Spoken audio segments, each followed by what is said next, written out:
పుట్టేది ఒకటేసారి, జీవిడిచేది ఒకటేసారి. కానీ ఉన్నంత కాలం ఏం చేసినామనేదే అందరూ చూస్తారు.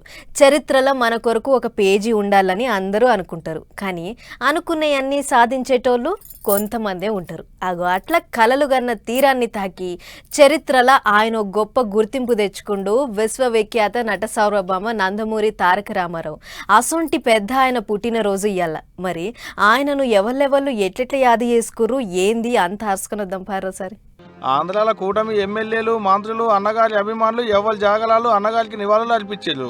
వాళ్ళు వీళ్ళు ఆ రాష్ట్రం ఈ రాష్ట్రం అని తేడా ఏం లేదు, అన్నగారు అందరికి అన్నగారే అన్నట్టు గదిలొచ్చారు. అన్నగారి 103వ పుట్టినరోజును ఘనంగా చేసిర్రు 2 తెలుగు రాష్ట్రాలల్లా. పార్టీలు లేవు, జెండాలు లేవు. అన్ని పార్టీల లీడర్లు పట్నంలో ఉన్న ఎన్టీఆర్ గారి దగ్గరికి వచ్చారు, పూలు తల్లి నివాళులు అర్పించారు, బొమ్మలకు దండలు వేసారు, అన్నగారిని యాద్ చేసుకుర్రు. తాత సమాధి కాడ చిన్న ఎన్టీఆర్, కళ్యాణ్ రామ్ వచ్చి పూలు తల్లి దండం పెట్టుకున్నారు, తాతని యాది చేసుకుని కండల్లో నీళ్లు తీసుకున్నారు.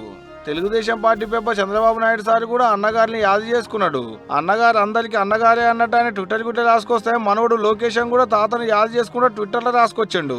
వాళ్ళు వీళ్ళని ఏం లేదు, కొడుకులు బిడ్డలు మనవన్లు మనవరాళ్ళు రాజకీయ నాయకులు సినిమాలు అందరి అన్నగారి బొమ్మలకు దండలేసి నివాళులు పెట్టుకోరు. అన్ని దుక్కుల్లో అన్నగారి అభిమానులు కేకులు కత్తిరించి మనసు నిండా యాది చేసుకోరు. ఇట్లా పెద్ద ఆయన పుట్టినరోజు పండుగను అన్ని పార్టీల లీడర్లు అభిమానులు తెలుగు తమ్ముళ్ళు 17 కంటే ఈ ఏడు ఇంత ఎక్కువనే చేసిరు. బౌండరీ